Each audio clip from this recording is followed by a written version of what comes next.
What kind of person looks at the number of dead citizens in the country he is supposed to lead and in an attempt to glamorize himself, dismisses every American who died in a state that didn't support the president politically?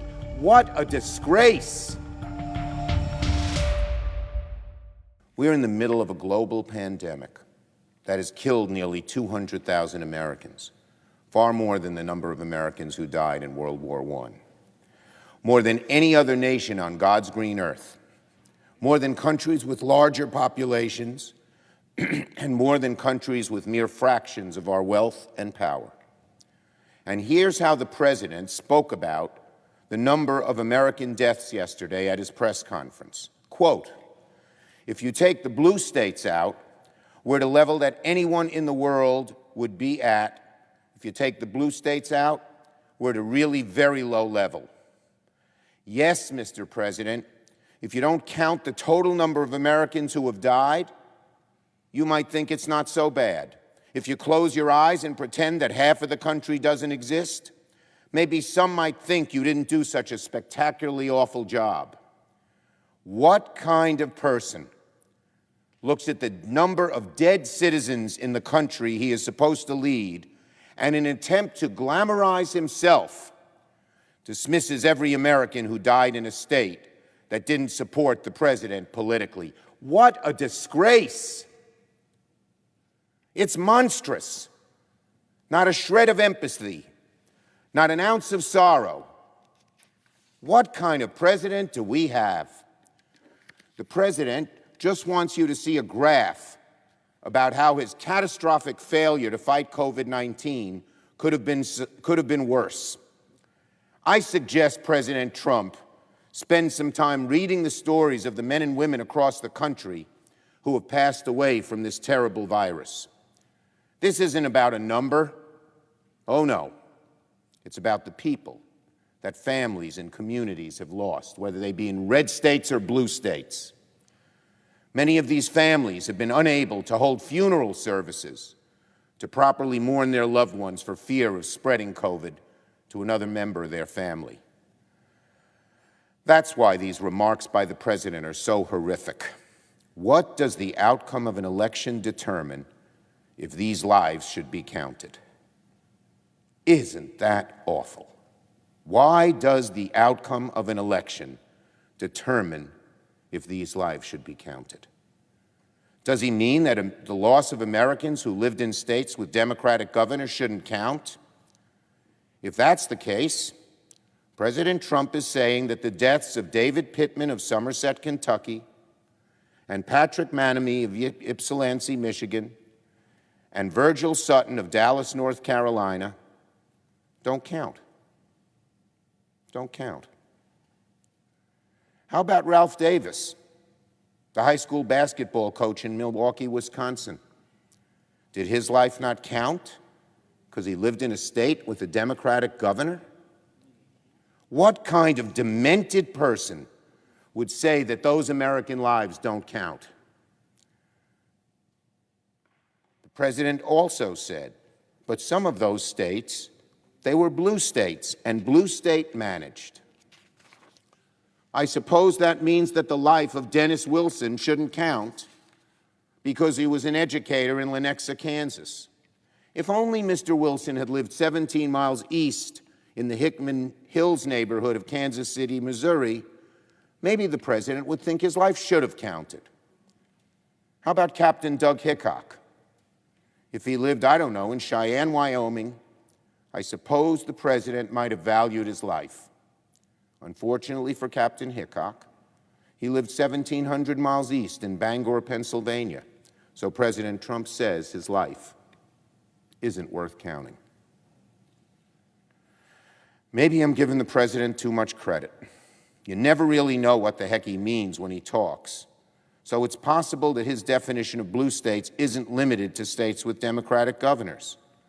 Maybe his definition of blue states includes states with more Democrats than Republicans in their congressional delegations. That would mean Valentina Blackhorse's life didn't count because she lived in Kayenta, Arizona.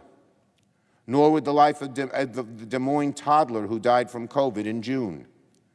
What kind of demented person would make that calculation? President Trump, that's who. Of course, there is no bottom with President Trump. He is so contemptuous of every virtue, so dishonorable, so dishonest, that the vices parade themselves forward one after another. At the press conference after his disgusting comments about ignoring American lives from blue states, President Trump lied once again about his support for Americans with pre-existing conditions, a lie he has told and retold while his administration is in court suing to eliminate those very protections. Don't worry, though. President Trump promised a brand new, fantastic Republican health care plan is just around the corner. You'll see it in 2 weeks. Just like he told Fox News in July when he said he'd sign a health care plan in 2 weeks, a full and complete health care plan. And again in August, just 2 weeks away. Just like his infrastructure bill, a new middle-class tax cut, lower prescription drug costs, a new stimulus package, a report on COVID-19's impact on minorities, and new COVID tests, all of which the president said would be 2 weeks away, but in fact never materialized. Not in 2 weeks, not ever. He must think the American people are chumps, that he can say anything he wants with no accountability, not do it, and then do it again and again and again. For centuries, American presidents have faced challenges with honor, with courage. They have stepped up to the podium and used their bully pulpit to give honor to American lives. But when this president, President Trump, stands at that great podium, he reveals his cowardice, his callousness, his selfishness, his ignorance, and most of all, his insistence on dividing us.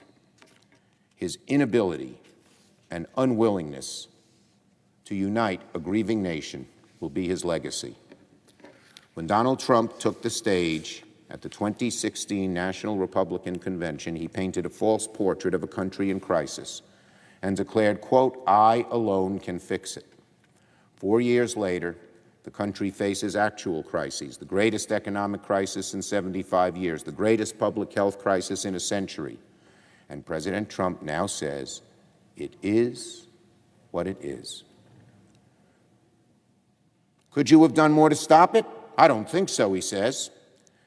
If you take the blue states out, we're really at a very low level. I don't take any responsibility at all. It's going to disappear.